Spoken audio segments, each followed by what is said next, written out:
Good evening everyone. उम्मीद करती हूँ सभी लोग बहुत बढ़िया तरीके से अपनी पढ़ाई कर रहे होंगे। और हरियाणा जी के हमने पढ़ना स्टार्ट किया हुआ था। आप सभी को पता भी चल गया होगा हरियाणा के एग्ज़ाम्स की घोषणा कर दी गई है और अब आपका ग्राम सचिव का एग्ज़ाम है दिसंबर में। जिन लोगों ने भी ग्राम सचिव के फॉर्म भरे हुए हैं वो अब बिल्कुल ये लास्ट टाइम आ गया जब आप दिन के 10-10 घंटे 12-12 15-15 घंटे भी पढ़ें तो कोई ज़्यादा नहीं है, क्योंकि अब आपके हाथ में सिर्फ 1 महीना कुछ दिन रह गए हैं और ये सरकार की ऑफिशियल साइट पर आ गया है। इसलिए मान के चलो कि ये खबर झूठी नहीं है, क्योंकि कई बार ऐसा होता है कि बच्चों को लगता है पता नहीं झूठी खबर है सच्ची। हरियाणा सरकार हर बार ऐसा ही करती है। हरियाणा का HSSC डिपार्टमेंट या जो पेपर लेते हैं वो यही करते हैं कि हमेशा एग्जाम से सिर्फ 1-1.25 महीना पहले आपको बताएंगे कि आपका एग्जाम आ गया। और फिर बहुत लोग सोचेंगे चलो पढ़ना स्टार्ट करें। पढ़ना स्टार्ट करें वाले तो रह जाएंगे, पहले ही बता रही हूँ। जो अब तक पढ़ाई से जुड़े हुए थे, जिन लोगों ने पढ़ाई का दामन नहीं छोड़ा मार्च के बाद से, जब से कि लॉकडाउन स्टार्ट हुआ उसके बाद थोड़ा थोड़ा ही सही, मान लिया 20-20 घंटे नहीं पढ़े, पर अगर आप डेली के 2 से 4 घंटे बीच में निकालते रहे हैं पूरे लॉकडाउन में तो यकीनन आप सही ट्रैक पर हैं और आपका सिलेक्शन हो जाएगा। लेकिन अगर आप 4-6 महीने से सोए हुए थे या सोच रहे थे जब पेपर आएगा तब देख लेंगे तो फिर बात नहीं बननी। मुझे ऐसा लगता है जितने लोग ऐप पर हैं वो लगभग लोग पढ़ रहे होंगे थोड़ा थोड़ा तो ज़रूर, क्योंकि ऐप की क्लासेस में कहीं ना कहीं एक रिलेशन पढ़ाई के साथ बना के चलना पड़ा होगा।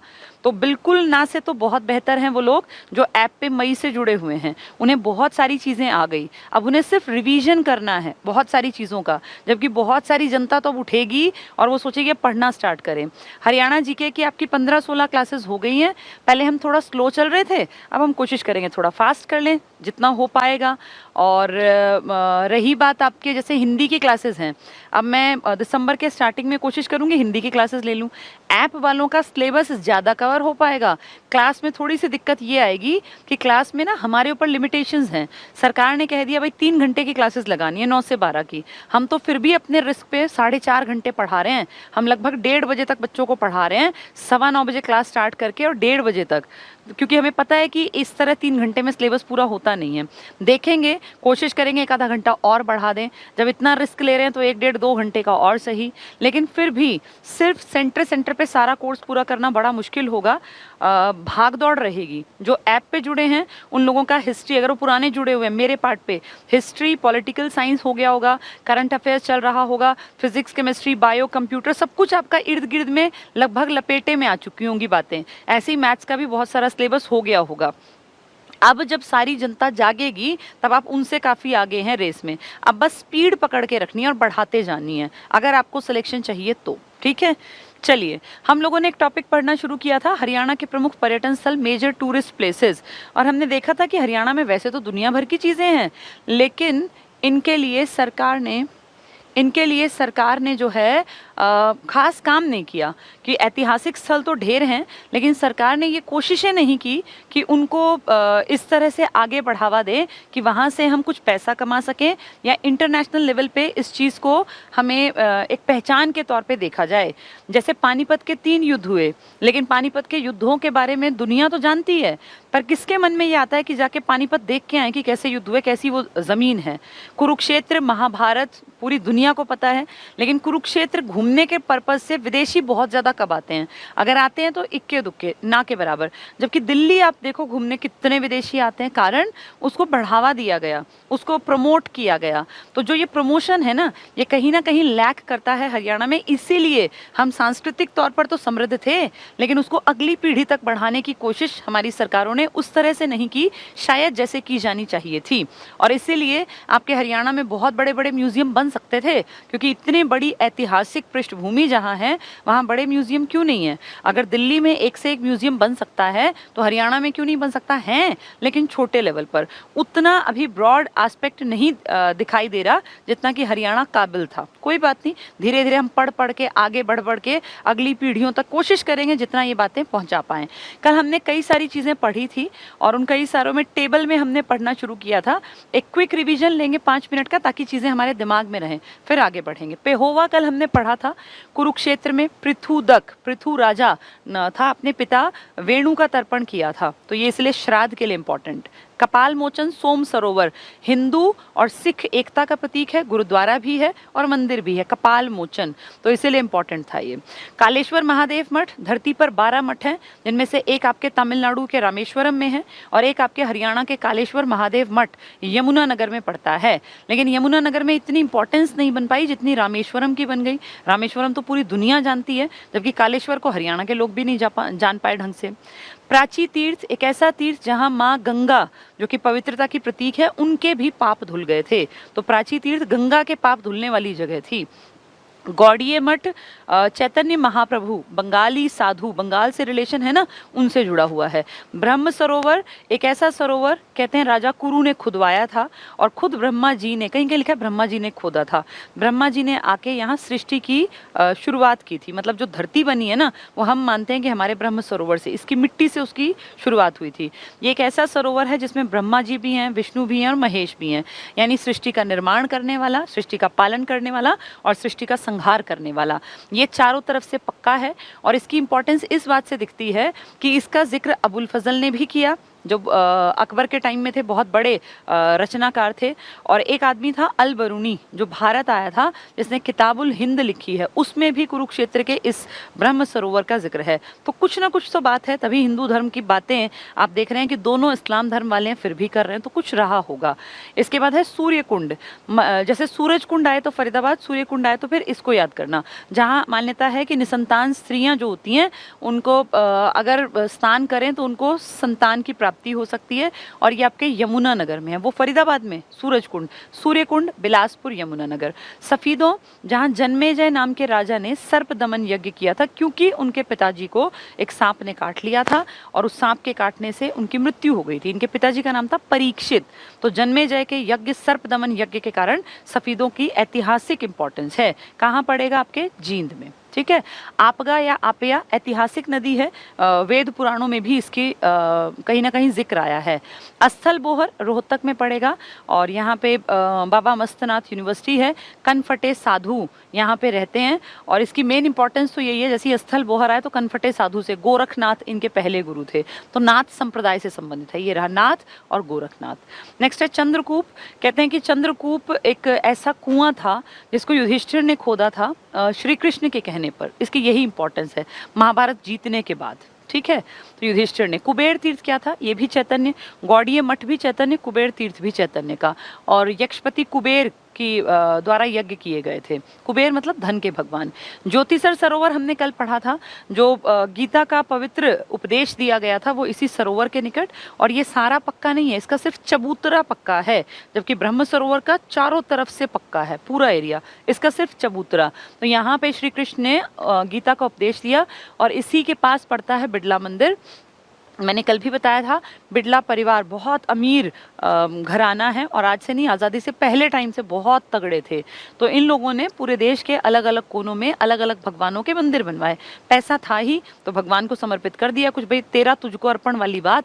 तो वहाँ पे इन्होंने हमारे कुरुक्षेत्र में श्री कृष्ण भगवान को एक मेन डाइटी या मेन भगवान मान के उनसे जुड़ी चीज़ें की, जिसमें कि कृष्ण भगवान और वो रथ पे बैठा हुआ अर्जुन बिल्कुल वाइट उसमें मार्बल में बनाया गया।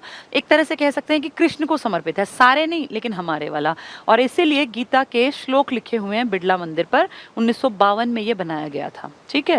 तो ये सारा हमें पता है। पुष्कर तीर्थ मैंने कल भी बताया था, आपके राजस्थान में था पुष्कर, मेन तो पुष्कर वहीं है, लेकिन आपके यहाँ कहाँ है पुष्कर? प से परशुराम। परशुराम जो ब्राह्मण समाज अपना हेड मानते हैं कि भाई हमारे कुल गुरु है, या हम उन्हीं की वंशज है, उन्हीं की संतान है, उनके पिताजी थे जमदग्नि। जमदग्नि ने पूजा की थी। आज यहाँ पोखरी खेड़ी गांव है, ठीक है। तो देखो पूर्णिमा के दिन सरोवर परशुराम हो गया, जमदग्नि, तो वही है मेन। ये नरकातारी कौन सी जगह थी? नरक से उतर गए, अनरक।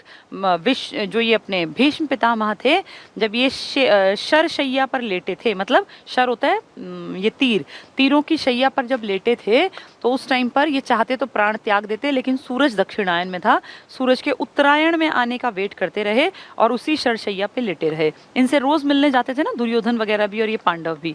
ये तो 10वें दिन ही तो हो गई थी घटना, युद्ध चला 18 दिन, तो युद्ध रोज होता था, ये वहीं अपनी शरशैया पर लेटे हुए थे।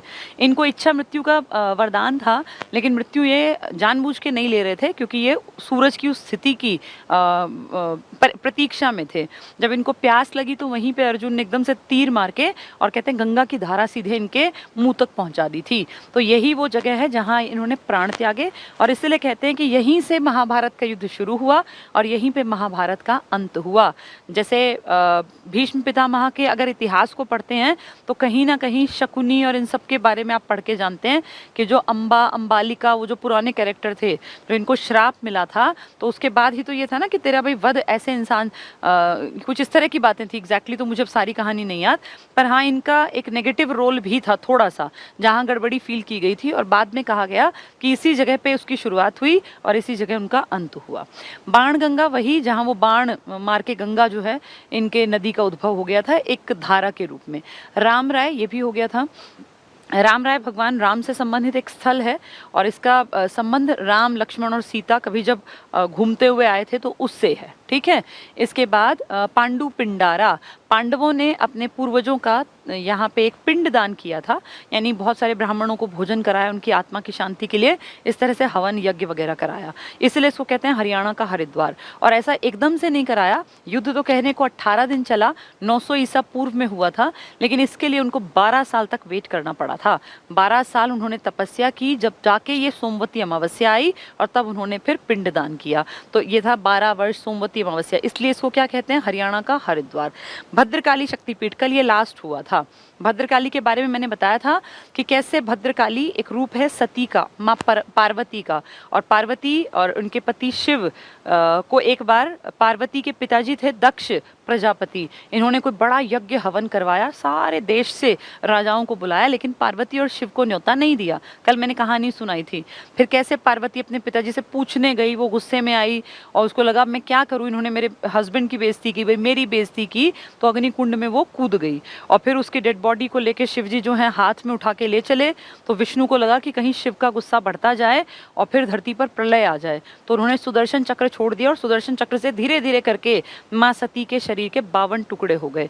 जहां जहां शरीर का जो जो हिस्सा गिरा वहां वहां एक मंदिर, एक शक्तिपीठ बनती गई। तो ऐसी ही एक शक्तिपीठ आपके यहाँ है, भद्रकाली शक्तिपीठ, जहां उनके शरीर का जो घुटना होता है ना, घुटना, इसके नीचे टखना होता है, जहां लोग पायल पहनते हैं, पजेब पहनते हैं, तो वो हिस्सा उनके शरीर का, जैसे सबसे पहले काटा तो पहले पैरों से काटना शुरू किया, तो वो जो हिस्सा गिरा ना टखने वाला, तो वो टखने के गिरने वाली जगह पे ये भद्रकाली शक्तिपीठ बन गया। ठीक है, यहाँ से कल हमें पढ़ना था, तो आज इससे आगे पढ़ेंगे। ये सब कल का रिवीजन था, 2-3 बार सुन लोगे ना चीजें तो याद रह जाएंगी। तो भद्रकाली शक्तिपीठ, ये शक्तिपीठ कुरुक्षेत्र में है। ये 51 शक्तिपीठों में से एक है। मैंने आपको बताया किताबें 51 कहती हैं, बहुत सारी किताबें 52 भी कहती हैं। अगर एक ऑस्पिशियस नंबर देखें कोई, जैसे इंडिया में, तो 51 को ज़्यादा शुभ माना गया, तो 99% 51 वाली बात ऑथेंटिक लगती है, पर हाँ किताबें 52 भी बताती हैं। शक्तिपीठों में से एक है, यहाँ सती का टखना गिरा था। तो सती कौन है? माता पार्वती। यही भद्रकाली है, यही कामाख्या है, पता नहीं कितने सारे नाम हैं इनके। नवग्रह कुंड, अब ये नवग्रह कुंड क्या है? नवग्रह कुंड, ग्रह तो 9 आपके पहले थे ही, अब उनमें से एक प्लूटो आपने पढ़ लिख के ग्रहों की श्रेणी से हटा दिया, अदरवाइज पहले नवग्रह थे। तो ये सोम, मंगल, बुध, बृहस्पति, जो ये नाम है, राहु, केतु टाइप के, ये सब ग्रहों के ही तो नाम हैं। इन ग्रहों के लिए जब ये कैथल में थे, कुरुक्षेत्र में ये युद्ध हुआ, इसके बाद कैथल में इन पांडवों ने ग्रहों की पूजा करने के लिए ऐसे 9 कुंड बनाए थे, तो नाम पड़ गया नवग्रह कुंड। तो नवग्रह कुंड की काशी बन गई कैथल। तो कैथल में 9 छोटे छोटे से उस टाइम में तालाब से खोद दिए थे, जिनको नवग्रह कुंड कहा गया। तो कैथल में सबसे बड़ी बात है ये, इसी के कारण ये इंपॉर्टेंट है क्वेश्चन।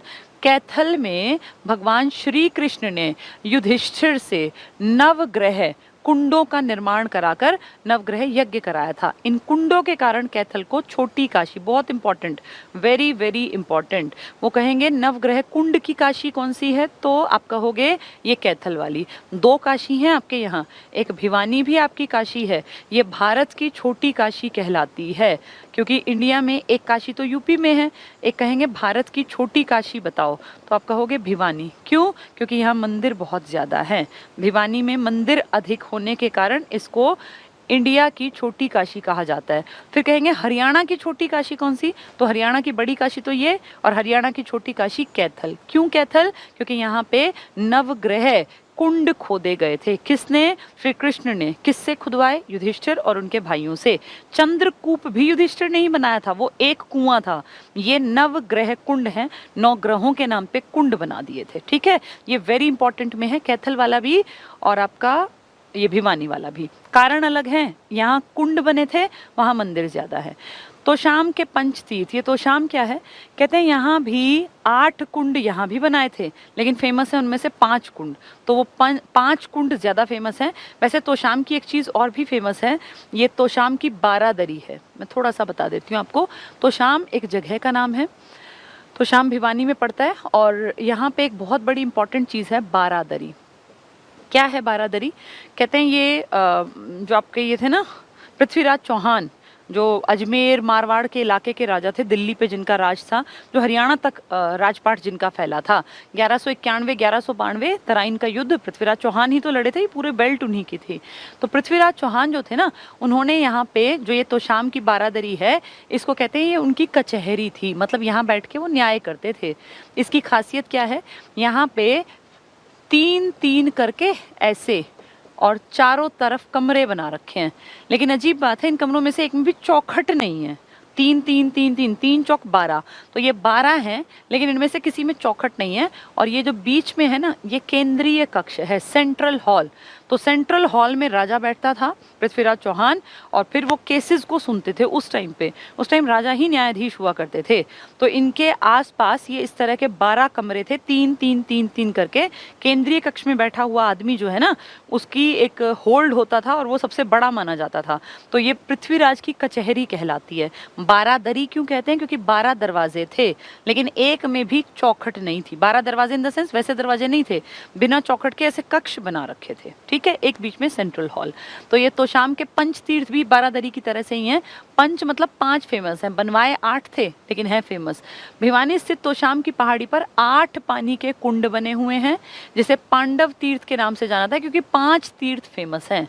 तो 5 कुंड फेमस हैं 8 में से। नवग्रह कुंड कहाँ थे, कैथल में। वो किसने बनवाए थे, श्री कृष्ण ने। इनके बारे में ये नहीं बताया किसने बनवाए थे, इनका बस ये है कि तोशाम में पंच तीर्थ हैं, 5 कुंड हैं, वो पंच तीर्थ कहलाते हैं। तोशाम की क्या फेमस है, बारादरी, 12 दरवाजे, लेकिन उनमें चौखट नहीं है, 12 कमरे, छोटे छोटे कक्ष बने हुए हैं।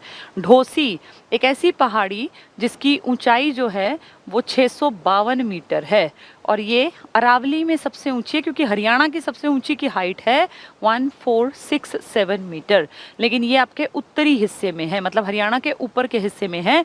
ये मोरनी की पहाड़ियों में है, और इस चोटी का नाम है करोह।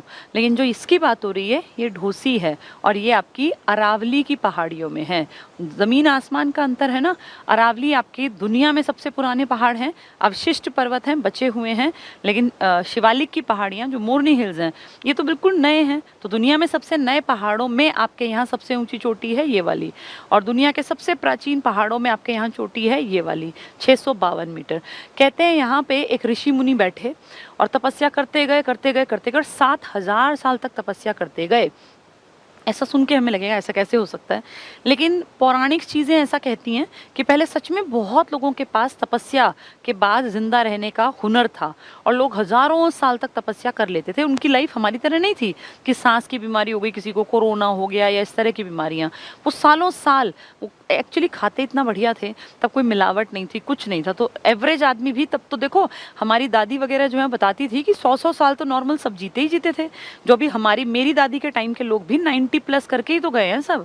कोई ऐसे हमारे दादा के टाइम में ऐसा कौन था कि 30 में मर गया, लेकिन आजकल आप देखो 19-19 साल में हार्ट अटैक आ जाते हैं, 20-20 साल में। कारण ये आबो हवा बिगड़ गई। यहाँ जो खान पान है, आप कितना ही ध्यान रख लीजिए, लेकिन आप कितने ही कोशिश कर लेंगे, तब भी आप मार्केट से कोई सब्जी अगर लाते हैं या आप अपने खेत में भी उगाते हैं, तो भी उसमें पेस्टिसाइड्स, वीडीसाइड्स, और इस हवा के प्रदूषण से आप कैसे बच जाएंगे। इसीलिए देखो लाइफ स्पैन उतना लंबा नहीं रहा। अब जिंदा ज्यादा लोग रहते हैं, पहले पैदा होते ही जो मरते थे वो बहुत ज्यादा थे। अब जितने लोग जिंदा रहते हैं, लगभग लोग जिंदा बची जाते हैं, लेकिन उनको देखें अगर, तो उनका लाइफ टाइम जो है आज कितना है एवरेज, 70 पकड़ना बहुत मुश्किल दिखता है। अब जो आने वाली पीढ़ियां हैं वो तो और कमजोर होंगी, क्योंकि आबो हवा सब खराब है, ना अच्छा खाने को मिल रहा, ना अच्छा सांस लेने की दिक्कत हो रही है लोगों को। कितने सारे लोगों को सांस के रोग हो गए, लगभग लोगों को 60 क्रॉस करते ही डायबिटीज़ होने लग गई। हमारी दादी के टाइम तक डायबिटीज़ नाम की कोई बीमारी थी ही नहीं, उनके सारे सिस्टम, सारे फंक्शन फिट एंड फाइन थे। वो तो एक स्टेज क्रॉस करने के बाद फिर ये होता है कि सेल कितने दिन काम करेंगे, कभी तो ख़त्म होंगे, कभी तो वो चीज़ जाएगी, तो वो चले गए। नहीं तो उस टाइम के लोगों में कब तुमने सुना कि कैंसर हो गया, टीबी हो गया, या डायबिटीज़ हो गई, या थायराइड हो गया। आज बच्चे के जन्म से पहले बच्चों को डायबिटीज़ होने लग गया, माँ के गर्भ से निकले बच्चे को डायबिटीज़ है। आप देखो हालत कितनी ख़राब है। तो ये सब चीज़ें क्या पूरे सिस्टम को ख़राब नहीं करेंगी? करेंगी। अब ऐसे उदाहरण हैं जहाँ 7-7 हज़ार साल तक लोग जिंदा थे। तो ढोसी एक पहाड़ी है जिसपे एक ऋषि मुनि थे, महर्षि च्यवन, और यही वो च्यवन हैं जिनके याद में च्यवन प्राश तुम खाते हो। तो महर्षि च्यवन, इन्होंने च्यवन प्राश पहली बार बनाया था और तब से फेमस है।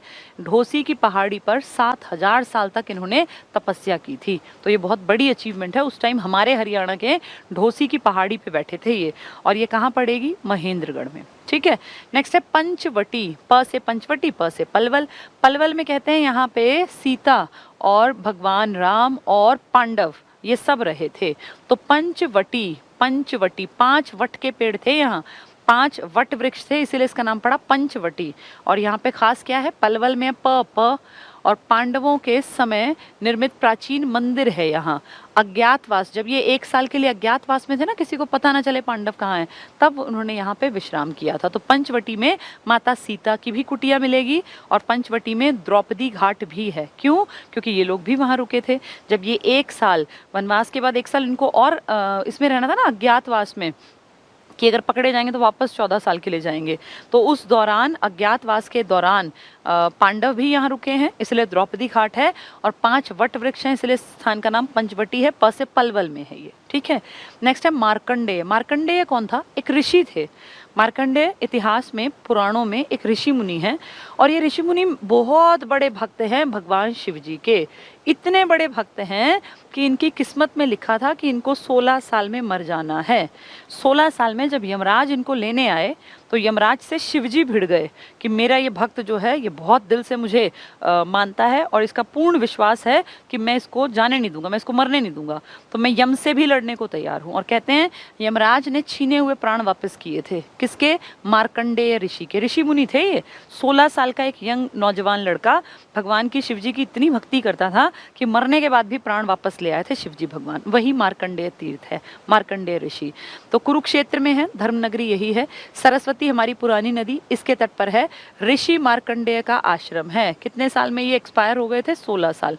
किसकी भक्ति करते थे? भगवान शिव जी की, और इसीलिए इनके प्राण बच गए थे। पुंडरीक सरोवर। पुंडरीक सरोवर क्या है?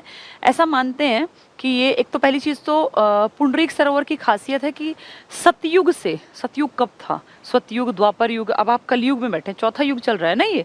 तो कहते हैं सतयुग से इसका जल आज तक सूखा नहीं, यानी हजारों साल से इसका सरोवर का जल एज इट इज़ है। कितनी नदियाँ सूखी, कितनी नदियाँ गायब हो गई। सरस्वती का आज नाम है नहीं। अगर आप देश के स्तर पे कहेंगे तो आप कहेंगे जी सरस्वती अब है ही नहीं, घग्गर को ही हम सरस्वती मान लेते हैं। लेकिन ये एक ऐसा सरोवर है, हरियाणा में इसकी पहचान है कि इस सरोवर का जल जो है, देखो क्या कहते हैं, कुरुक्षेत्र के स्थल पर ऐसी मान्यता है कि सतयुग, सतयुग था जब सब लोग सच ही सच बोलते थे, जब झूठ था ही नहीं। आज आप कलयुग में जी रहे हैं, सब कुछ गलत, नेगेटिव, हर तरफ भ्रष्टाचार, बेरोजगारी, बुरा हाल, मार काट, दंगे फसाद। सतयुग में कोई किसी से झूठ बोलता ही नहीं था, सब तरफ खुशहाली थी, लोग बहुत अच्छे और साफ मन के थे, भ्रष्टाचार नाम की चीज नहीं थी। आज उल्टा युग है, सतयुग का उल्टा है कलयुग। कहते हैं तब से लेके आज तक, यानी कलयुग तक, इस सरोवर का जल समाप्त नहीं हुआ। तो कैसा सरोवर है ये? अद्भुत सरोवर है कि जिसका जल कब से स्टार्ट है, कब से इस सरोवर की महत्ता थी? जब आपके यहाँ सतयुग था, जब भगवानों का काल था, और तब से आज जब इंसानों का काल आ गया, तब तक ये जल एज इट इज है। कौन सा सरोवर है ये? पुंडरीक सरोवर। ये कुरुक्षेत्र में नहीं है, ये कैथल में है। पुंडरीक सरोवर कुरुक्षेत्र में नहीं है, गलती से लिख दिया टाइपिस्ट ने, ये कैथल में है। ठीक है। कालेश्वर तीर्थ, कालेश्वर महादेव मठ, अभी कल भी पढ़ा, आज भी पढ़ा। अगर मठ कहेंगे तो यमुनानगर में 12 मठों में से एक। लेकिन ये कालेश्वर महादेव मठ नहीं कह रहे, ये कालेश्वर तीर्थ कह रहे हैं। इसी से अंतर समझना। अगर यहाँ कालेश्वर महादेव मठ आए तो आंसर आएगा यमुनानगर, लेकिन अगर कालेश्वर तीर्थ आए तो तीर्थ स्थल कहाँ है आपके? कुरुक्षेत्र में। पेहोवा स्थल की मान्यता है कि सूर्य ग्रहण के समय इस तीर्थ में स्नान करने से मनुष्य पाप मुक्त हो जाता है। ऐसा तो हर एक के बारे में। आपको याद क्या रखना है कि कालेश्वर अगर मठ आ गया तो आंसर आएगा यमुनानगर, और अगर तीर्थ आ गया तो कुरुक्षेत्र। ठीक है, अगर तीर्थ है तो फिर धर्म नगरी के साथ चले जाना, कुरुक्षेत्र टिक कर देना, मठ है तो यमुनानगर। नेक्स्ट क्या कहते हैं? सन्निहित तीर्थ। कहते हैं कि यहाँ भगवान विष्णु परमानेंट एड्रेस है, भगवान विष्णु यहीं रहते हैं, ऐसी मान्यता है हमारी। सन्निहित, इसी में निहित है, इसी के अंदर है। कुरुक्षेत्र में एक तीर्थ है। रामायण काल में कहते हैं, रावण तुम जानते हो ना कि बहुत अच्छा इंसान था, बस एक कमजोरी उसने अपने लाइफ में कि भाई वो सीता का हरण करके ले गया, जो कि बहुत गलत था। और कहीं ना कहीं उसके खात्मे के कारण ही ये सारा जो था ये बैकग्राउंड तैयार हुआ कि ना शूर्पणखा की नाक कटती, ना वो अपने भाई को इस तरह से गलत रास्ते पे उकसाती जाने के लिए, और ना वो मारीच उसका मामा उसकी हेल्प करता, ना ये सारा इतिहास रचा जाता। लेकिन जो भी हुआ, जैसा भी हुआ, एक बात को हम मानते हैं कि रावण महाज्ञानी आदमी था। बस एक दिक्कत थी कि रावण के अंदर अहंकार आ गया था, और कहते हैं अहंकार भगवान का फेवरेट फूड है। अहंकार को भगवान सबसे पहले खा जाते हैं। तो अगर अहंकार करते हैं तो भगवान सबसे पहले उस अहंकार को खत्म करते हैं, उनका फेवरेट फूड है। इस रावण की बस एक गलती वही तो थी। बाकी आप देखो, महाज्ञानी, तेज दिमाग, भगवानों में कितनी श्रद्धा, कितनी अगाध श्रद्धा। भगवान शिव का ये सच्चा भक्त था। जैसे मार्कंडेय ऋषि थे ना 16 साल में वापस, ऐसे ये भी तो बहुत बड़े भक्त थे। इन्होंने भगवान रुद्र की, रुद्र किसका रूप है? शिव जी का, उनकी प्रतिष्ठा की थी यहाँ हरियाणा में। तो कहाँ रावण श्रीलंका से उठ के, और कहाँ हरियाणा में भगवान रुद्र की प्रतिष्ठा, यानी ज्ञानी आदमी था ये। तो भगवान, इनके बारे में पढ़ रहे हैं हम। रामायण काल में रावण द्वारा भगवान रुद्र, रुद्र किसका रूप है? भगवान शिव का, शिव का ही तो रूप है, आदि रूप को रुद्र कहते हैं, की प्रतिष्ठा स्थापित की गई। यहाँ भगवान विष्णु का भी निवास स्थान है, परमानेंट एड्रेस है विष्णु भगवान का। कौन सा? सन्निहित तीर्थ। और भगवान रुद्र की प्रतिष्ठा किसने की? रावण ने। रावण श्रीलंका का राजा था ना, लंकापति रावण, तो लंका श्रीलंका ही तो था तब का, पूरी स्वर्ण नगरी था ये। और वहां से आके ये आदमी यहाँ, क्योंकि ये देवयोनि था, हमारा जो इलाका है ना ये देवयोनि कहलाता है, यहाँ देवताओं का वास था। तो वो आदमी भगवान का बहुत बड़ा भक्त था, शिव जी का। वो श्रीलंका को क्रॉस करके कहाँ आता है? भाई सीता को उठाने भी तो यहीं आया था, भारत ही आया था, तो उसका तो भारत रोज आना जाना रहा होगा। तो उसका तो उड़ना, अपना जहाज था ही अगले के पास, वहां से उड़ के और हमारे यहाँ हरियाणा में आया। और हरियाणा में कहाँ? सन्निहित तीर्थ में। तो निहित कौन है वहाँ? विष्णु का स्थायी निवास। और वहाँ भगवान रुद्र की बैठ के वहाँ शिव शंकर की पूजा की थी, बहुत तगड़े वाली। किसने? रावण ने। तो दोनों इंपॉर्टेंट चीजें, ये पूछा गया था प्रतिष्ठा वाला क्वेश्चन, कई बार पूछा जा चुका है। विष्णु का स्थायी निवास, दोनों चीजें। अगला है वाल्मीकि आश्रम। वाल्मीकि आश्रम ये भी इंपॉर्टेंट है, कुरुक्षेत्र में है। और कहते हैं यहाँ एक आदमी ने, एक कोई भक्त थे बहुत बड़े, गिरी महाराज, उन्होंने जिंदा आदमी ने समाधि ली थी बहुत सारी जनता के सामने। तो वाल्मीकि आश्रम फेमस है कुरुक्षेत्र का, ये भी HSSC पूछ चुकी है, इंपॉर्टेंट है, इसके बारे में बात कर लें। तो ये तीर्थ स्थल कहाँ है? कुरुक्षेत्र में। तुम अगर फील कर पा रहे हो तो लगभग बहुत सारी चीजें कुरुक्षेत्र में है। ऐसा क्यों? क्योंकि आपका कुरुक्षेत्र तीर्थ राज है। 360 तीर्थ स्थल है कुरुक्षेत्र के आसपास। 360 कितने ज्यादा होते हैं? तो बहुत छोटे छोटे स्पॉट भी हैं जो कि उतने फेमस नहीं है, लेकिन गिने जाते हैं। ठीक है, तो यहाँ वाल्मीकि आश्रम, महर्षि वाल्मीकि जी का मंदिर है। यहाँ बाबा लक्ष्मण गिरी महाराज, लक्ष्मण जी गिरी महाराज लिख देते हैं, इन्होंने जीवित समाधि ली थी, जिंदा ही समाधि लगा गए थे। इस तीर्थ को तीनों लोकों में सबसे अधिक दुर्लभ माना गया है। तो सबसे अधिक दुर्लभ है कि बड़ा मुश्किल से आदमी यहाँ के दर्शन कर पाता है। और यहाँ किसने? लक्ष्मण गिरी जी महाराज, इन्होंने समाधि ली। वाल्मीकि जी का मंदिर है, कुरुक्षेत्र में है। तो कुरुक्षेत्र, ज्यादातर मंदिर तीर्थ वहीं हैं, तो कुरुक्षेत्र में है, वाल्मीकि जी का मंदिर है, और लक्ष्मण गिरी जी महाराज ने समाधि ली थी। और ये दुर्लभ है कि इतना आसानी से इस जगह पहुंचना तब पॉसिबल नहीं था। ढूंढू, कहते हैं यहाँ ढूंढा था भीम ने, जब अंत समय आ गया था दुर्योधन का। तो दुर्योधन, तुम्हें याद है एक बार जब है उनकी माँ, यानी ये जो आंखों पे पट्टी बांध के रखती थी, गांधारी, गांधारी अपने पति के घर जिस दिन आई थी, देखा कि आदमी अंधा है, उसने उस दिन से ही पट्टी धारण कर ली कि अगर मेरा पति नहीं देखता तो मुझे भी कोई हक नहीं है। तो उस टाइम में कहते हैं महिलाओं में सतीत्व का गुण था, और उस गुण को वो लाइफ में कभी भी किसी को श्राप देने के लिए या किसी को वरदान देने के लिए यूज करने की पावर रखती थी। वो सतयुग था, द्वापर युग था, उस टाइम तक लोगों के पास सच में पावर्स थी, ऐसी मान्यता है। तो जब ये हो गया ना कि भाई फाइनली अब भीम मेरे लड़के को मारेगा, अब हर माँ है चाहती है बेशक अधर्मी है लेकिन बेटे को वो उतना ही प्यार करती है, चाहे वो धर्म के रास्ते पे हो चाहे वो अधर्म के रास्ते पे।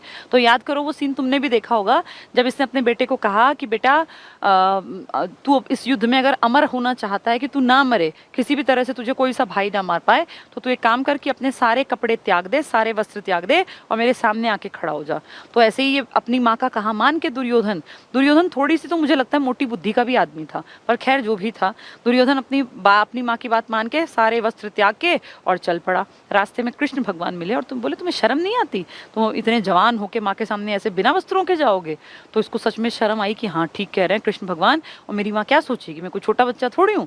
तो इसने कहा कि ठीक है, अब माँ ने कहा है तो माँ की बात तो माननी पड़ेगी। पर इसने अपना जो जांग के पोर्शन था ना, पेट से नीचे का और घुटनों से ऊपर का, इस पोर्शन को ढक लिया। तो इसी कारण तो फिर मारा गया।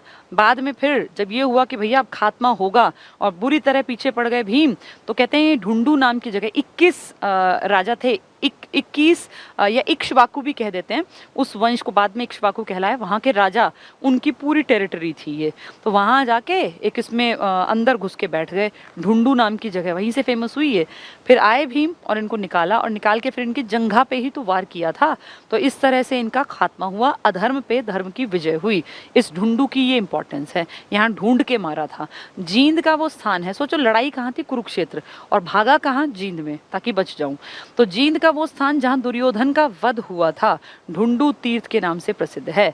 तो लड़ाई हो रही है कुरुक्षेत्र में, और तब कौन से रेल और बस चलती थी, और ये भागे भागे कहाँ गए हैं, छुपते छुपाते हुए जींद में। जींद में है ढूंढू, वहीं जाके मारा। और जींद में देखो पांडु पिंडारा, अपने पूर्वजों का, जहाँ पे इन्होंने सोमवती अमावस्या को पिंड दान किया था। तो ये पूरा वही इलाका था। इसको 48 कोस कहते हैं। 48 कोस यानी कुरुक्षेत्र से लेके और ऊपर नीचे की तरफ 48 कोस तक जितने इंपॉर्टेंट स्थल हैं, वो सब लगभग महाभारत काल या रामायण काल से जुड़े हुए हैं। और इस पूरे बेल्ट के विकास के लिए हरियाणा सरकार भी कह रहे हैं, काम कर रही है, ताकि इस 48 कोस पे जितनी मेन चीजें फैली है ना, इन सबको दोबारा से, हिस्टोरिक चीजों को दोबारा से इस तरह का बनाएं कि लोग घूमने जाएं, लोग सुने ये कहानियां। क्योंकि जब इंडिया के इतिहास में इंपॉर्टेंस है, तो हमारे अपने इतिहास में क्यों नहीं है। तो ये सारे स्थान इंपॉर्टेंट है। उम्मीद करती हूँ सबको ये कहानी समझ में आ रही होंगी। अब जैसे कोई तुमसे पूछे ढूंढू, तो किसको ढूंढ के मारा, दुर्योधन। एक एक मोटी बात हर किसी को समझनी है। वाल्मीकि जी का मंदिर है, और यहाँ क्या है, लक्ष्मण गिरी जी महाराज ने जीवित समाधि ली। नेक्स्ट सन्निहित में कौन निहित है, विष्णु। और यहाँ भगवान रुद्र की प्रतिष्ठा किसने की थी, रावण ने, जो श्रीलंका का राजा था। कालेश्वर, अगर महादेव मठ आया तो रामेश्वरम जैसा, और तीर्थ आया तो बस स्नान करने से पाप मुक्त हो जाते हैं। नेक्स्ट है पुंडरीक सरोवर, आज तक पानी नहीं सूखा, सतयुग से लेके कलयुग आ गया। मार्कंडेय तीर्थ, वो 16 साल के ऋषि मुनि जो किसके पक्के भक्त थे, शिवजी के। शिवजी उनके प्राण बचा के वापस लाए यम से, ठीक है। मार्कंडे। पंचवटी, 5 वट के वृक्ष थे। यहाँ द्रौपदी घाट भी है। 1 साल के अज्ञातवास के दौरान पांडव यहाँ रहे थे, और उसके अलावा राम और सीता भी यहाँ पर रहे थे। सीता माता की कुटिया भी है पंचवटी में। ढोसी, जहाँ 7000 साल तक एक ऋषि मुनि बैठे रहे थे, महर्षि च्यवन, और उन्होंने तपस्या की। च्यवन प्राश उन्हीं की देन है। ढोसी कहाँ पड़ेगा, महेंद्रगढ़ में। तो शाम के पंचतीर्थ 5, वैसे तो 8 कुंड हैं लेकिन फेमस हैं 5। तो शाम के 12 दरी भी फेमस है। 12 दर अलग अलग, लेकिन किसी में चौखट नहीं लगी। बीच में केंद्रीय कक्ष, किसका कोर्ट था वो, जो बहुत बड़ा आदमी था, 1191, कौन था वो, पृथ्वीराज चौहान, उनकी कचहरी थी, ठीक है। और ये क्या है, नवग्रह कुंड, 9 ग्रहों के नाम पे छोटे छोटे कुंड बनवा दिए। नवग्रह कुंड की काशी किससे बनवा दी, युधिष्ठिर से कृष्ण भगवान ने। भद्रकाली शक्तिपीठ तक हमने कल पढ़ लिया था। तो उम्मीद करती हूँ ये आज इतने जितने हमने किए हैं, ये सब तुम्हें समझ में आ गए होंगे, ठीक है। अब ये है सिखों के प्रमुख तीर्थस्थल। आज नहीं कराऊंगी, फिर दिमाग में बिल्कुल पजल हो जाओगे। हमने हिंदुओं के लगभग पढ़ लिए, सिखों के अभी बिल्कुल नहीं पढ़ाऊंगी, 1-2 दिन बाद पढ़ाऊंगी। ऐसे ही ये प्रमुख ऐतिहासिक टीले हैं, तो ये भी कुछ दिन बाद पढ़ा दूंगी। चीज़ों को ना पढ़ने का, तैयार करने का एक तरीका होना चाहिए। जैसा किताब में लिखा है वैसे पढ़ा नहीं जाता, वो तो सारा फिर दिमाग में जो है दही बन जाएगा। प्रसिद्ध किले, ये क्या विजिबल है, एक बार देखना, दिख रहे हैं। हरियाणा के प्रसिद्ध किले और स्तूप ये थोड़े थोड़े बता देती हूँ, ठीक है, ताकि आपको पढ़ना आसान दिखे। सबसे पहले ऊपर लिखा हुआ है नारनौल। हो सकता है इसकी विजिबिलिटी उतनी ना हो क्योंकि बहुत कंजेशन में है, कोई बात नहीं, सुन लो, पीडीएफ में सब कुछ है। जिनके पास किताब है वेल एंड गुड, किताब सबसे बढ़िया है। और जो ये मैं बातें बता रही हूँ ना, ये तुम्हारे पेज 187 पे है, प्रमुख पर्यटन स्थल। इस बुक में, जो ये बुक मैंने अपनी बताया था, लगवाई थी अपने स्टूडेंट्स को, इस बुक में पेज नंबर 187 से स्टार्ट है आपका हरियाणा के प्रमुख पर्यटन स्थल। सब कुछ इसमें दिया, इसी से पढ़ा रही हूँ, इसी की पीडीएफ है जो तुम्हें मिल जाएगी, ठीक है। तो क्या कहते हैं नारनौल में क्या क्या खास है, जैसे वैसे तो बहुत सारी चीजें लेकिन कुछ खास चीजें। तो सबसे ऊपर लिखा है बीरबल का छत्ता। ये बीरबल कौन था? बीरबल आप जानते हैं अकबर का जो बहुत बढ़िया, बहुत ही कह सकते हैं आप क्रिएटिव दिमाग का आदमी था, लीडरशिप जिसके अंदर थी। बीरबल का जन्म हम हरियाणा वाले मानते हैं हमारे यहाँ हुआ, वैसे अगर आप ढूंढोगे ना तो देश में कहा जाता है यूपी में जन्मे थे बीरबल, लेकिन हम कहते हैं नहीं ये हरियाणा में जन्मे, चलो कह लो क्या फर्क पड़ता है। तो ये बुरिया ग्राम में जन्मे थे, कहीं कहीं बूढ़िया ग्राम लिखा है, यमुना नगर का पार्ट है, तब अंबाला हुआ करता था वो सारा। तो यमुना नगर के बूढ़िया ग्राम में ये जन्मे और ये अकबर के दरबार में थे। ये बहुत ज्यादा घूमा करते थे हमारे, जहाँ इनका छत्ता कहलाता है ना नारनौल, कहते हैं ये जन्मे बेशक यमुना नगर में, लेकिन ये बहुत ज्यादा घूमते थे नारनौल में। महेंद्रगढ़ का हेडक्वार्टर है नारनौल, तो इसीलिए लोगों ने नाम रख दिया बीरबल का छत्ता, कि बीरबल यहीं मंडराते रहते हैं। तो बीरबल जन्मे हैं यमुना नगर में, लेकिन ज्यादा कहाँ रहते थे? नारनौल में। तो क्या बन गया वो? बीरबल का छत्ता। उसी का एक नाम है राय मुकुंद दास का छत्ता। क्यों? क्योंकि राय मुकुंद दास नाम के आदमी ने पैसा खर्च करके बनवाया था। तो बीरबल का छत्ता या राय मुकुंद दास का छत्ता, ये दोनों एक ही चीज के दो नाम हैं और ये नारनौल में है, ठीक है। अगला मैंने यहाँ लिखा हुआ है जल महल। जल महल क्या है? जल महल एक आदमी था शाह कुली खान। उस कुली खान ने क्या किया, 1556 में जब पानीपत का दूसरा युद्ध हुआ ना, तो उसने हेमू और अकबर लड़े थे, और अकबर तो 14 साल का एक लड़का था क्योंकि 1542 में तो जन्मा ही था और 1556 में दूसरी लड़ाई हुई है। 14 साल का एक बच्चा क्या लड़ेगा, लेकिन फिर भी नाम तो अकबर का लिया जाता है। बैरम खां उसका संरक्षक था। तो जैसे ही लड़ाई झगड़ा चल रहा था, अब हेमू कोई छोटा मोटा आदमी नहीं था। हेमचंद्र विक्रमादित्य ने 22 लड़ाइयां लड़ी थी अपने जीवन में और हेमचंद्र कभी नहीं हारा था। तो 22 लड़ाइयों का, जिसका इतिहास का एक कहीं ना कहीं एक्सपीरियंस बहुत था, उम्मीद थी कि वो पानीपत का दूसरा युद्ध भी जीतेगा और लगभग जीत गया था। लेकिन ऐन मौके पे आके, जब ये था ना कि अब कोई मिनट जा रहा है, पता नहीं कौन जीतेगा, पता नहीं कौन हारेगा, उस लास्ट मोमेंट पे आके अचानक से हाथी के हौद के ऊपर, जो बैठने का राजा की जगह होती है, वहां एक तीर हेमू के आंख में लग गया, सीधे आंख में, एकदम जैसे आंख में, आपको पता है कि आंख बहुत सेंसिटिव होती है, अगर कोई एकदम से लग जाए तो आदमी को चक्कर आ जाता है। तो जैसे तीर तो वैसे भी कितना तेज लगता होगा, तो किसी ने निशाना साध के ऐसा तीर मारा कि हेमू की आंख में लग गया और आंख से लगातार खून, और हेमू जो है वो एकदम चक्कर आके बेहोश टाइप का होके, और जैसे हौद पे बैठा था ना, हौद से एकदम हाथ छूट गया उसका और नीचे गिर गया।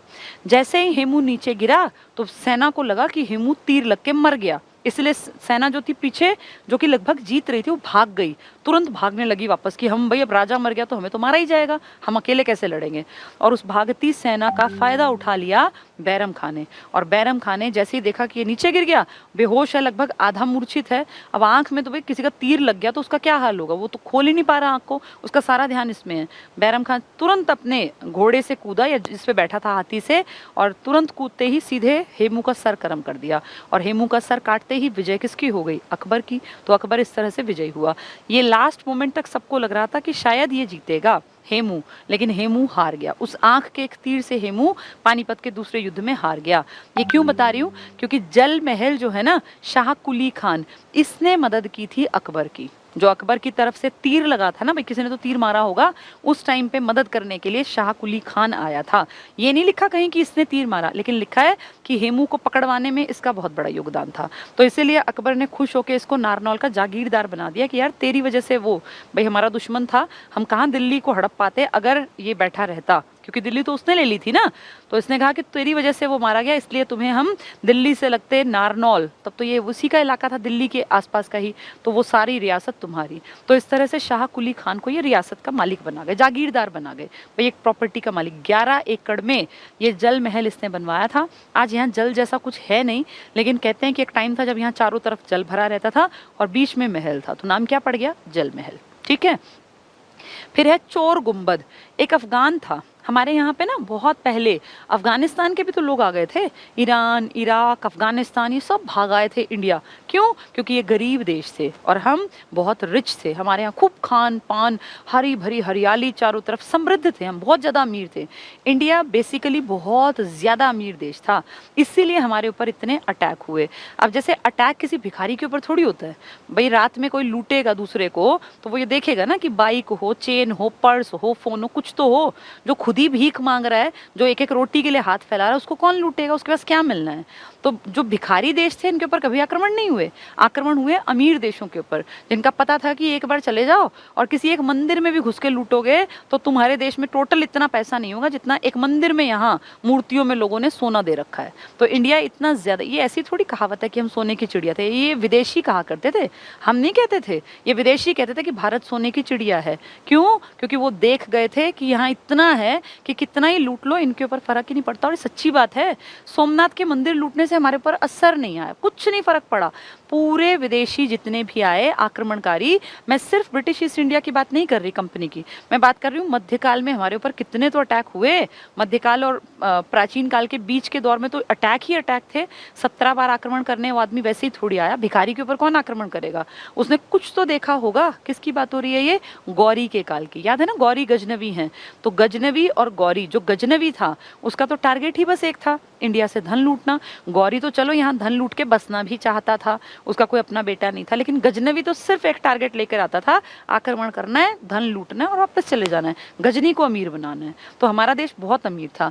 उसी टाइम पे एक अफगान का भी आदमी आया और उसने अपने जीते जी उसने एक जगह बना दी कि भैया मैं मरूंगा तो मुझे यहाँ दफना देना। तो अपने जीते जी अपने लिए, जैसे होता है भाई मेरी कई लोग होते हैं हमारे यहाँ भी हिंदू धर्म में भी, जो अपने जीते जी ही अपना काज करा देते हैं। काज जैसे गांव में ना, कई गांव के लोगों को मरने के बाद खाना खिलाना, कई लोग जीवित रहते हुए भी खिला जाते। देखूं भाई मेरे यहाँ बुलाने पे कितने लोग आएंगे। तो इस तरह से इस आदमी ने, जमाल खान नाम के आदमी ने, अपनी समाधि स्थल बना दिया अपने जीते जी ही, जिसका नाम क्या रखवाया? चोर गुम्बद। ठीक है, ऐसे याद ना रहे, इसके मन में चोर होगा, कल को मर जाऊं तो कोई मेरा बनवाए ना बनवाए, पहले मैं ही बनवा जाऊं, ऐसा आइडिया लगा लेना ताकि तुम्हें याद रहे। तो बीरबल का छत्ता, बीरबल ज्यादा घूमते थे। किसने बनवाया? राय मुकुंद दास ने, नारनौल में है। जल महल 11 एकड़ में बनवाया था कभी, अब तो खैर उतना बड़ा नहीं होगा, उसमें आगे सरकार ने कुछ काम कर दिए होंगे, लेकिन जब बना। शाह कुली खान, कुली खान ने किसकी मदद की थी? अकबर की। किसके मरवाने में? हेमू के, जबकि हेमू अपना लोकल राजा था और ये अकबर जो है बाहर से, ईरान से जब इसके पिताजी आए तब आया था। ठीक है। चोर गुम्बद, किसके मन में चोर था?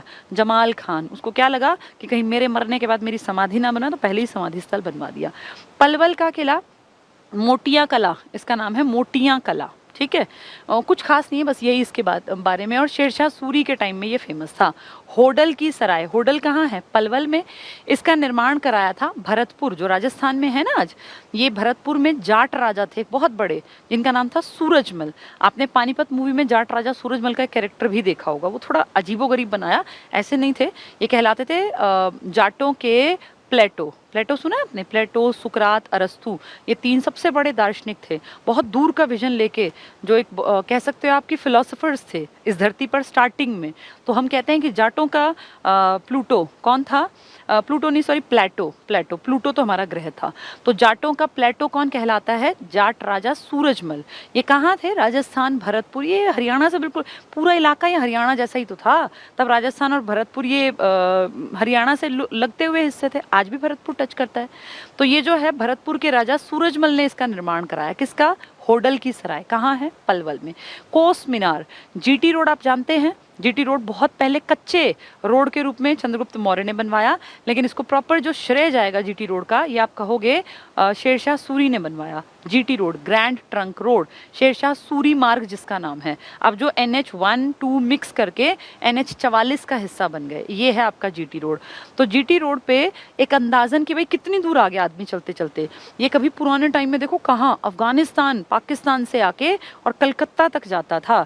तो एक आदमी चलते चलते कितना चल पड़ा, इसका अंदाजा लगाने के लिए इसने एक आइडिया लगाया और इसने कहा हर 2 कोस पर एक मीनार बनवा दो। एक आदमी घर से चलना शुरू करेगा, अगर उसने 10 मीनार क्रॉस कर ली इसका मतलब वो 20 कोस दूर आ गया, उसने 50 मीनार क्रॉस कर ली इसका मतलब वो 100 कोस दूर आ गया। तो आदमी को पता रहे ना यार इतना ट्रेवलिंग मेरी और रहती है। मान लीजिए कहें 500 कोस दूर है, तो फिर वो मीनारों से अंदाजा लगाता कि मैंने आधा सफर तय कर लिया, आधा और रह गया।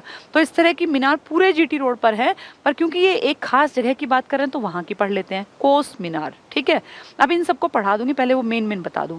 ऐसे ही महेंद्रगढ़ में है माधोगढ़ का किला, ये पहले इसी की तरफ ध्यान देते हैं बस। माधोगढ़ का किला, ये माधोगढ़ का किला जो है ना राजा माधो सिंह थे उन्होंने बनवाया, माधोगढ़ माधो सिंह राजा ने। तावड़ू का किला, ये तावड़ू अगर आप चेक करेंगे तो आज आपके मेवात नूह में है, लेकिन ये तावड़ू गांव की बात कर रहे हैं जो सोहना से महज 17 किलोमीटर दूर था। सोहना आपका पड़ेगा गुड़गांव में, लेकिन तावड़ू आप चेक करेंगे तो आपका पड़ेगा नूह में या मेवात में। तावड़ू गांव में है ये तावड़ू का किला जो सोहना से 17 किलोमीटर दूर है। ठीक है, बाद में नाहर सिंह का किला बन गया था ये। जगाधरी में चनेटी ग्राम का स्तूप है। स्तूप आप समझते हैं, बौद्ध धर्म का ऐसे गोल गोल टाइप का हुआ करता था, उसे स्तूप कहते थे। चनेटी ग्राम के स्तूप की खासियत क्या है? ह्वेनसांग एक विदेशी, हम नहीं कह रहे, ह्वेनसांग विदेशी है, चीनी यात्री है, हमारे राजा हर्षवर्धन के टाइम में आया था यहाँ घूमने। इसने लिखा कि ये स्तूप और इसके आसपास के कई स्तूप, कई सारे स्तूप थे, इन सब में इसकी इंपॉर्टेंस ज़्यादा है और शायद ये अकबर के टाइम का है, यानी मौर्यों के टाइम का है, और 8 मीटर इसकी ऊंचाई थी। तो चनेटी ग्राम के स्तूप के बारे में हमने कुछ नहीं बोला, विदेशी बोल रहा है कि भाई शायद ये अशोक के टाइम का है और 8 मीटर ऊंचा है। पिंजौर और रोनी को रानी कर देना, रानीपुर का किला। पिंजौर तो आप जानते ही हैं, पिंजौर पांडवों से भी संबंधित था और यहाँ HMT की फैक्ट्री है, और यहाँ जो पंचकुला इसमें ज़िले में पड़ता है पिंजौर, यहाँ एक बहुत बड़ा महल था जो किसने बनवाया था? औरंगजेब के फॉस्टर ब्रदर ने, जिसका नाम था फिदाई खां कोका। उसने उसमें जल महल, रंग महल, कई सारे ऐसे अलग अलग तलों में बनवाया था। ठीक है, गोहना लिखा है, गोहाना है ये, गोहाना का किला है। ये भी कहते हैं पृथ्वीराज चौहान ने बनवाया। उसकी कचहरी कहाँ थी? बारादरी, तोशाम में, लेकिन उसका किला कहाँ है? गोहाना में। तो इसका मतलब ये दिल्ली, हरियाणा और इसका राजस्थान के आसपास का बड़ा राजा था पृथ्वीराज चौहान। जींद का किला, गजपत राय, कहीं कहीं गणपत लिखा है, कहीं कहीं गजपत, गजपत राय नाम के एक राजा थे, इन्होंने जींद के किले का निर्माण करवाया। राजा सारस का किला, तो कहते हैं राजा सारस ने ही इसका निर्माण करवाया था और सिरसा में इसका किला था ये। ठीक है, देखिए लिखा है सिरसा। चलो अब इधर से थोड़े इसको बड़े बड़े करके पढ़ लेते हैं ताकि एक टेबल पूरा हो जाए। अब देखना इसका, इस पे ध्यान देना। बीरबल का छत्ता, बीरबल का छत्ता क्या कह रहे हैं? इसका निर्माण शाहजहां के शासनकाल में हुआ। अजीब बात है, शाहजहां तो बहुत बाद में आया था, क्योंकि बीरबल तो अकबर का समकालीन था, अकबर का बेटा तो जहांगीर था, जहांगीर का बेटा शाहजहां था। तो अकबर के टाइम के एक आदमी के लिए जो छत्ता बन रहा है उसको कह रहे हैं ये राय मुकुंद दास बनवा रहा है, जिसको कि यहाँ बीरबल बहुत आते थे। कोई भी ऐसा कर सकता है। अब आप कहीं रहते हैं जहाँ आपने सुना है कि गांधी जी कई बार यात्रा पे आए या भगत सिंह वहाँ पे कभी रहे थे छिपके पुलिस से, तो आप चाहें तो आज वहाँ कुछ बनवा दें। ऐसे ही ये हुआ होगा कि आदमी जो आता था वो तो अकबर के टाइम, लेकिन वो बात फेमस होते होते शाहजहां के टाइम में राय मुकुंद दास को पता चली और इन्होंने बनवा दिया बीरबल का छत्ता। ये कहाँ है? नारनौल में। ठीक है, तो इसका निर्माण शाहजहां के शासनकाल में हुआ, अकबर के में नहीं। अगला है जल महल। जल महल मैंने क्या बताया आपको? जल महल में वो था ना एक आदमी, कौन? शाह कुली खान। भूलोगे तो इसको याद करना, जल कुली ढोता है, कुली होते हैं ना रेल में सामान लेके चलते हैं, तो कुली जल को ढोता है, तो जल महल कुली ने। तो उस आदमी का नाम क्या है? 1591 में नारनौल के जागीरदार शाह कुली खान ने कराया। ये शाह कुली खान कौन है? जिसने अकबर की मदद की, और अकबर का ही तो राज था ये। 1556 से लेके 1605 तक अकबर का ही राज था। अकबर 1605 में गया, तो उस टाइम पर बीच में इन्होंने नारनौल में अपनी, क्योंकि ये रियासत मिल गई थी, ये पूरी इस इलाके के जागीरदार बन गए थे, तो यहाँ इन्होंने बनवा दिया जल महल। जल महल उस टाइम पे 11 एकड़ में बनाया था, कुली ने ढोया था जल। चोर गुंबद, किसके मन में चोर था? एक अफगान के मन में, कि कहीं मर जाऊं और समाधि ना बनवाए, तो क्या किया? जमाल खान, इसके अफगान ने, ये अफगान था, अपनी ही समाधि स्थल के रूप में इसका विकास किया। ठीक है, पलवल का किला पलवल में है, इसका एक नाम है मोटिया कला, मोटिया कला के नाम से प्रसिद्ध है, शेरशाह सूरी के समय में बनवाया गया। होडल की सराय, भरतपुर के राजा, क्या नाम था? सूरजमल। क्या कहलाते हैं? जाटों के प्लेटो, प्लेटो दार्शनिक थे, बहुत समझदार आदमी, इन्होंने बनवाया। ये भरतपुर के राजा सूरजमल ने होडल की सराय। कोस मीनार मैंने बताया 2-2 कोस पर थी। शेरशाह सूरी ने ऐतिहासिक जीटी रोड का निर्माण करवाया, और इसके लिए, इसको नापने के लिए देखो, तब प्रत्येक 2 मील पर जनता की सुविधा के लिए ऐसी मीनारों का निर्माण करवाया ताकि उनको पता चले कि हम 4 कोस आ गए, 10 कोस आ गए, 20 कोस आ गए, 50 कोस आ गए। तो जनता के लिए अभी भी बहुत सारी ऐसी मीनारें एज इट इज़ हैं, कुछ टूट गई टाइम के साथ साथ। अगला है माधोगढ़ का किला, अरावली की पहाड़ियों में है। निर्माण सवाई माधोपुर के शासक राजा माधो सिंह ने करवाया, तो नाम ही उसके नाम पर है माधोगढ़ का। ठीक है, नेक्स्ट है देखो तावड़ू का किला, सोहना से 17 किलोमीटर दूर है। बाद में ये नाहर सिंह के किले के नाम से प्रसिद्ध हुआ, तावड़ू का किला। ठीक है, जगाधरी चनेटी ग्राम का स्तूप, हुएन सांग ने इसके बारे में बताया कि ये अशोक स्तूप का अवशेष है, इसकी ऊंचाई 8 मीटर है। तो क्या नाम है इसका? चनेटी ग्राम का स्तूप। कहाँ है ये? जगाधरी, मतलब यमुनानगर में। ठीक है, और हमने नहीं बताया, हुएन सांग कह रहा है, तो ये मत सोचो कि हम अपनी खुद की गाथा गा रहे हैं। पिंजौर और रानीपुर का किला, पिंजौर का संबंध पांडवों से है, पिंजौर पांडव, पलवल पांडव। ठीक है, गोहाना का किला, ये किला पृथ्वीराज चौहान द्वारा निर्मित कराया गया। इनकी कचहरी कहाँ थी आपकी? तोशाम, तोशाम मतलब भिवानी, बारादरी। जींद का किला 1775 में गजपत, गजपत भी यही है, गणपत भी यही है, ये कहीं आपको गणपत के नाम से मिलेंगे, कहीं गजपत, एक ही आदमी है ये। गजपत या गणपत सिंह ने जींद को जीतने के बाद इस किले का निर्माण करवाया। राजा सारस का किला सिरसा के राजा सारस ने करवाया। ठीक है, तो अब उम्मीद है तुम्हें ये समझ में आ गया होगा। ये एक टेबल है जिसमें बहुत सारी चीजें दी गई हैं। अब धीरे धीरे करके ना ये सब चीजें सुन सुन के एक टाइम के बाद याद होने लगती हैं। फिर आज हमने काफ़ी सारी चीज़ें सीख ली। ये टीले मैंने जानबूझ के नहीं कराया, अभी तुम्हारा गुड़गांव का टॉपिक भी रहता है, मुझे याद है वो, ये मत सोचो मैं भूल गई हूँ।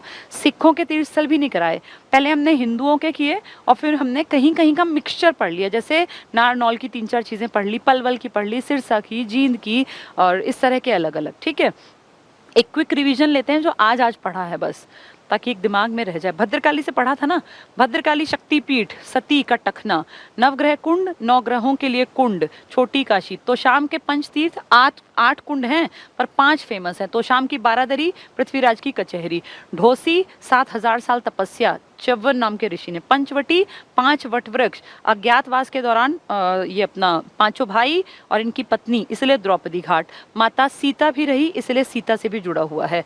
मार्कंडेय एक ऋषि थे, 16 साल में एक्सपायर हो गए, लेकिन यम से उनकी जान किसने बचा ली? शिव जी ने, क्योंकि शिव जी के भक्त थे। पुंडरीक सरोवर आज तक जल नहीं सूखा, सतयुग से कलयुग आ गया, 4 युग बीत गए, आज तक जल नहीं सूखा। कालेश्वर तीर्थ में क्या है? बस स्नान करने से और उसमें भाई हर तरह के पाप से मुक्ति मिलती है। कालेश्वर मठ आ गया तो यमुनानगर, और तीर्थ आ गया तो धर्मनगरी में यानी कुरुक्षेत्र में। सन्निहित में क्या है? श्रीलंका से उड़ के रावण यहाँ आए और यहाँ आके भगवान रुद्र या भगवान शिव की उन्होंने प्रतिष्ठा स्थापित की, और इसमें आज तक विष्णु परमानेंटली रहते हैं, ऐसी हमारी मान्यता है। ठीक है, तो विष्णु का स्थाई, बहुत इंपॉर्टेंट। वाल्मीकि आश्रम, लक्ष्मण गिरी जी महाराज ने जीवित समाधि ली, वाल्मीकि जी का मंदिर है यहाँ। मेन तो यही 2 हैं। ठीक है, दुर्लभ है। ढूंढू, ढूंढ के मारा किसको? दुर्योधन को। किसने? भीम ने। तो ये ढूंढू कहाँ पड़ेगा? जींद में। लड़े कहाँ थे ये? कुरुक्षेत्र में। आके छिप कहाँ गया? जींद में। अपने पितरों का पिंडदान भी कहाँ किया? जींद में, इसलिए हरियाणा का हरिद्वार भी जींद में है। ठीक है, ये हमने सारे पढ़ लिए। अब इसके बाद हमने ये वाला टेबल भी पढ़ लिया, येलो वाला, जिसमें 1-1 उसमें कुछ नहीं है, बहुत आसान है, 1-2 बार सुनने से याद हो जाते हैं, फिर पढ़ लेना। राय मुकुंद दास का छत्ता शाहजहां के टाइम में बना। राय मुकुंद दास का छत्ता इसने बनवाया, किसके नाम पर? बीरबल के छत्ते के नाम पर। जल महल शाह कुली खान ने किसकी मदद की थी? अकबर की। जब कौन हाथी पे से गिर गया था? हेमू विक्रमादित्य, हेमचंद्र विक्रम। चोर गुंबद अफगान को लगा कहीं कल को मेरे मरने के बाद ना बनवाए, तो अपनी खुद ही बन, जमाल खान नाम था उसका। पलवल का किला मोटियां का किला भी कहलाता है। होडल की सराय जाट राजा सूरजमल, जो कि जाटों के प्लेटो कहलाते हैं, उन्होंने बनवाया। कोस मीनार जीटी रोड पर शेरशाह सूरी ने 2-2 कोस, भैया पता रहे कि तुम कितना चल पड़े, तो ऐसे लोगों के फायदे के लिए। माधोगढ़ का किला माधो सिंह नाम के राजा ने महेंद्रगढ़ में। तावड़ू सोहना से 17 किलोमीटर दूर है तावड़ू का किला, जो बाद में नाहर सिंह का किला बना। जगाधरी में चनेटी ग्राम का स्तूप है। हुएन सांग कहता है, चीनी आदमी, कि ये अशोक के टाइम का है, 8 मीटर इसकी ऊंचाई है। पंचकुला में पिंजौर है और पंचकुला में रानीपुर का किला है। ठीक है, वही पंचकुला पिंजौर जहाँ ये अपने ये थे पांडव। गोहाना का किला पृथ्वीराज चौहान से संबंधित है, उनकी कचहरी भी है, उनका किला भी है यहाँ। जींद गणपत राय या गजपत राय ने 1775 में ये बनाया था, और सिरसा राजा सारस ने बनाया था, तो इसलिए सिरसा उन्हीं के नाम पर है। ठीक है, चलिए आज हमने काफ़ी सारे पढ़ लिए अभी, लेकिन बहुत सारे रहते भी हैं। एक दिन में सारे पढ़ने पे चीज़ें दिमाग में ना खिचड़ी पक जाती है, क्योंकि ऐतिहासिक चीज़ें हैं, तो इसलिए धीरे धीरे पढ़नी चाहिए। हाँ, कोशिश करेंगे सिलेबस जितना हो सके मैक्सिमम करा पाऊँ मैं, क्योंकि मुझे पता है कि बहुत सारे लोगों को ग्राम सचिव का पेपर देना है, और हरियाणा पुलिस का भी पेपर जल्द ही होगा। अपनी तैयारी यही काम आएगी, चाहे सचिव में बैठना हो, चाहे हरियाणा पुलिस में बैठना हो या HSSC के स्क्रीनिंग में बैठना हो। पेपर में कुछ अलग नहीं आना। पेपर कुछ ऐसा नहीं होगा कि ये हरियाणा पुलिस का ये पेपर एक बनेगा, किसी को पकड़ा देंगे। तो अपनी तैयारी जुट जाओ। अब 100% सिर्फ और सिर्फ पढ़ाई दिखनी चाहिए। जैसे अर्जुन को था ना कि जब पूछा कि क्या दिखाई दे रहा है, सिर्फ मछली की आंख। अब तुम्हें सिर्फ एक चीज़ दिखनी चाहिए कि मुझे 2021 में सरकारी नौकरी लेनी है, मेरे पास कोई ऑप्शन नहीं है। अब आगे आगे नौकरियां घटेंगी, तो अब लास्ट मौका है, अब मेहनत कर लो। अब की नींद गंवाने से तुम्हारा कोई नुकसान नहीं होना। अब की नींद गंवा के तुम आगे बढ़ सकते हो। अब नींद का त्याग कर दो, कोशिश करो मैक्सिमम पढ़ो, हर चीज से दूर हो जाओ। सोशल साइट्स पे ज्यादा टाइम मत वेस्ट करो। फेसबुक से तुम्हें कुछ नहीं मिलना, व्हाट्सएप से तुम्हें कुछ नहीं मिलना। कमाई करोगे तो जिंदगी में आगे बढ़ोगे, वरना कोई पूछने वाला नहीं है। 21 में अगर नौकरी नहीं मिली ना, तो फिर दोबारा मौका मिलेगा भी नहीं। इसलिए 100% सिर्फ और सिर्फ पढ़ाई में अपने दिमाग को, शरीर को, मन को, आत्मा को फोकस कर दो। सारी ऊर्जा सिर्फ पढ़ाई की तरफ डाइवर्ट कर दो। ठीक है, चलिए आज के लिए इतना ही। Thank you.